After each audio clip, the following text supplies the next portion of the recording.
Salut les déconfinés, c'est Merege et aujourd'hui je viens parler de Sir Alfred Hitchcock, a.k.a. le meilleur réalisateur ayant jamais vécu, en tout cas en ce qui me concerne. C'est une rétrocritique, mais d'habitude je fais plus des Stallone ou des Van Damme, alors que là j'ai décidé de changer un petit peu mon fusil d'épaule et je me suis dit qu'il fallait que je vous fasse découvrir cette pépite. Ça s'appelle The Wrong Man, le faux coupable. Et c'est un film qui n'est pas très connu en vérité.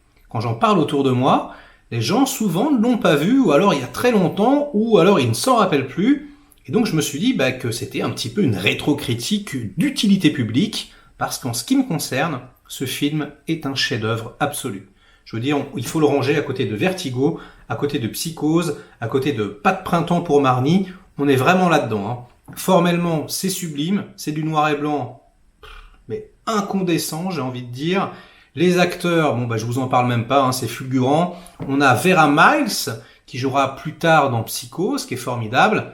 Et dans le rôle principal, le mari, on a Henry Fonda, un charisme magnétique, peut-être même encore plus que James Stewart. Moi, je le trouve absolument phénoménal. Il a joué, par exemple, dans 12 hommes en colère, ou encore Il était une fois dans l'Ouest. C'est un acteur absolument prodigieux, et là, il tient littéralement le film sur ses épaules, même si Hitchcock, un petit malin, petit cachetier qu'il est, il aime bien faire ça, il change le focus à un moment donné, et il te dit, ouais, en fait, on va plus s'intéresser à la femme qu'à l'homme, c'est assez rigolo. En tout cas, ce film est absolument merveilleux, c'est un bijou, et il fait beaucoup penser dans l'ambiance au Samouraï de Melville. Il y a beaucoup de choses dans le silence. En plus, il y a une musique de Bernard Herrmann, comme très souvent chez Hitchcock, mais en mode un peu jazzy noir. C'est très très très agréable et ça fait vraiment penser au Samouraï. Surtout que dans le Samouraï de Long, il va dans un club de jazz. Là, Henry Fonda interprète un musicien qui joue dans ce club de jazz.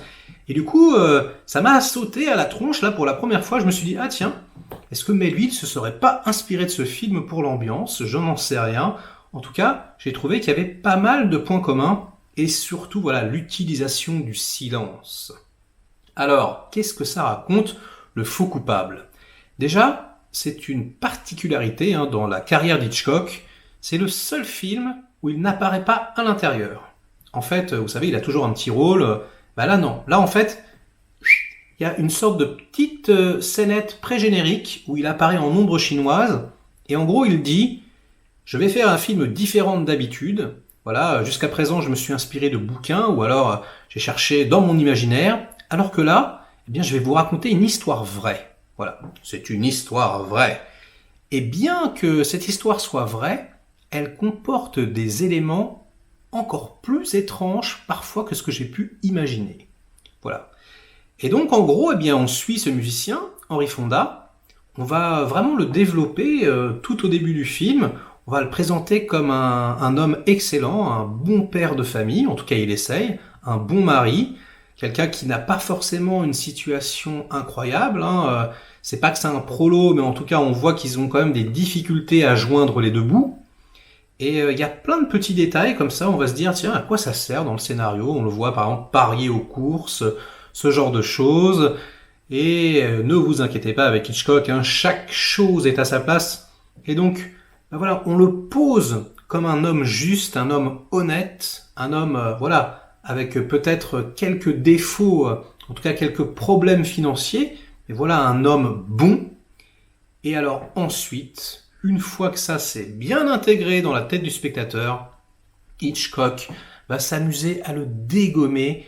Bing, bing, bing. Et en fait, ça raconte l'enfer, mais vraiment l'enfer, la machine judiciaire qui se met en place, puisque à un moment donné, il doit faire un emprunt dans une banque, donc il se rend à la banque, et là, celle qui est au guichet, elle se décompose, elle a super peur, et elle croit reconnaître quelqu'un, elle croit reconnaître un agresseur, quelqu'un qui a commis un hold-up quelque temps auparavant, et donc elle appelle la police, elle prévient les gendarmes, ils arrivent, et là, Henry Fonda, qui joue le rôle de Manny Ballesteros, on l'appelle Manny dans le film, Eh bien, c'est sa descente aux enfers, c'est chirurgical, et alors c'est une véritable machine à voyager dans le temps, hein.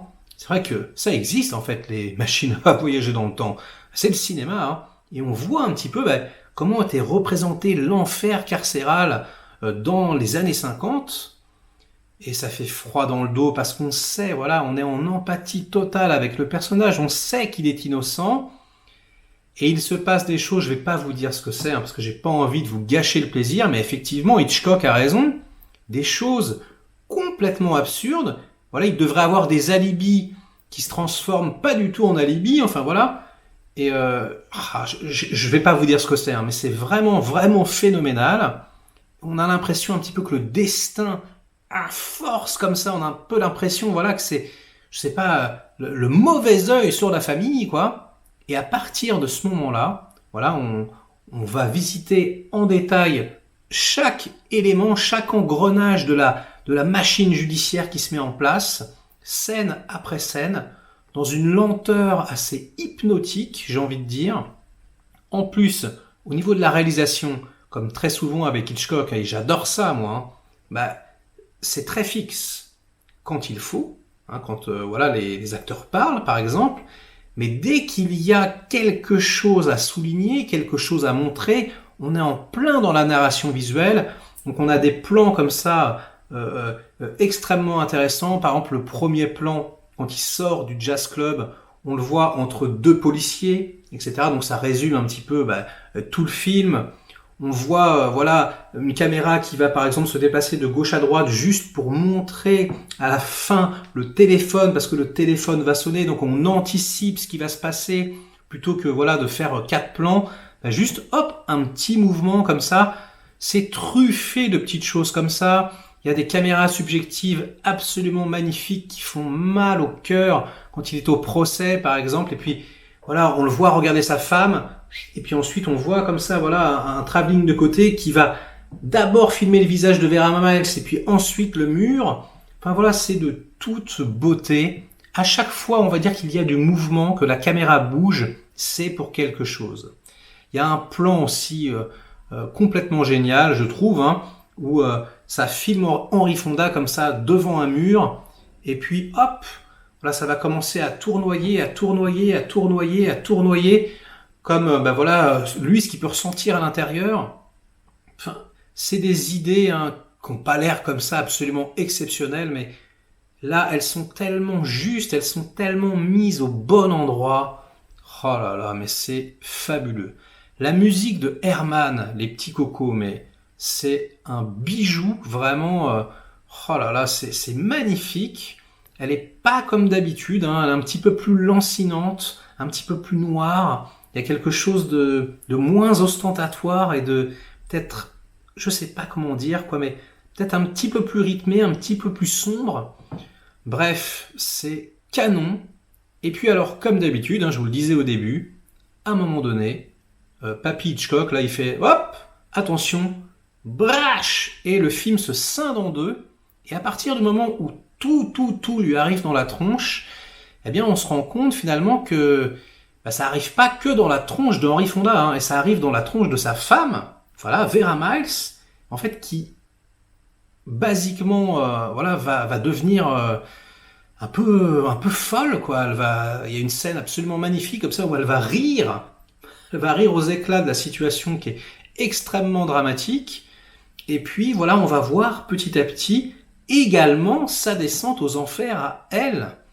Et le film a un goût vraiment amer, c'est-à-dire que vraiment, ce sont des gens simples, des gens bons, quoi, des gens qui essayent vraiment de faire le bien, et putain, mais tout leur arrive dans la tronche, c'est vraiment, vraiment difficile à supporter, en tout cas en ce qui me concerne, et on se dit, mais qu'est-ce qu'ils ont fait pour mériter ça, quoi?